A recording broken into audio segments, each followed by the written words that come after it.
ব্যবসা করে অনেক অনেক টাকা কামানো, লেখাপড়া করে ডাক্তার, ইঞ্জিনিয়ার, বিসিএস ক্যাডার হওয়াটাই কি সফলতা? যদি এসব হওয়াটা সফলতার মাপকাঠি ধরেন তাহলে পৃথিবীর বেশিরভাগ মানুষই ব্যর্থ। তাহলে যে কৃষক বাবা তার ঘাম জড়ানো টাকা দিয়ে ছেলে মেয়েকে লেখাপড়া শিখিয়েছেন, আপনার কি তাকে ব্যর্থ মনে হয়? অক্ষম বাপ মায়ের একমাত্র সম্বল ছেলেটা যখন রিক্সা চালিয়ে উপার্জন করে, আপনার কি তাকে ব্যর্থ মনে হয়? ধরুন আপনি একটা ক্লাসের সকল ছাত্রকে মোটিভেশন দিলেন, তোমাকে ফার্স্ট হতে হবে, তুমি ফার্স্ট হতে পারবে, পড়ো পড়ো, ইউ ক্যান উইন। কিন্তু বাস্তবতা হলো একজন মাত্র ছাত্রই ফার্স্ট হতে পারবে, বাকি সবাই ফার্স্ট হতে পারবে না। আপনি যদি ফার্স্ট হওয়াকেই সফলতা মনে করেন তাহলে বাকি সবাই কি ব্যর্থ?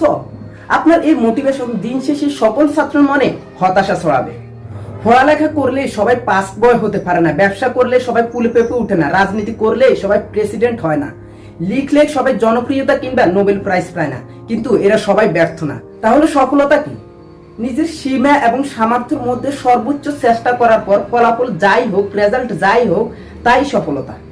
প্রচন্ড আত্মবিশ্বাস, মন থেকে চাওয়া, লেগে থাকা, কঠোর পরিশ্রম করার পর আপনার প্রত্যাশা থেকে রেজাল্ট একটু কম হলেও সেটাই আপনার জন্য সফলতা। আমি বলবো ভালো মানুষ হওয়াটাই সফলতা, বিনয়ী হওয়াটাই সফলতা, সৎ মানুষ হওয়াটাই সফলতা, ভালো ব্যবহার করতে জানাটাই হলো সফলতা। একজন মানুষ যদি সৎ হয়, সবার সাথে ভালো ব্যবহার করে, সম্পূর্ণ নিষ্ঠার সাথে নিজের দায়িত্বগুলো পালন করে, কারো ক্ষতি না করে, আমার দৃষ্টিতে সেই সফল।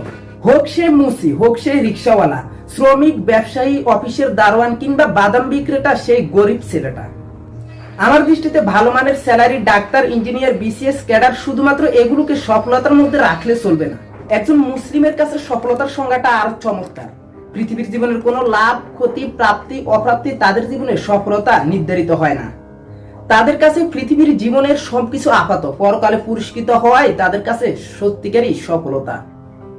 সফলতা সম্পর্কে আপনার মন্তব্য কমেন্ট বক্সে জানান। ভিডিওটি ভালো লাগলে লাইক করে শেয়ার করুন। যারা এখনো এসএস টিভি চ্যানেলটি সাবস্ক্রাইব করেন নাই তারা এখনই সাবস্ক্রাইব করে নিন।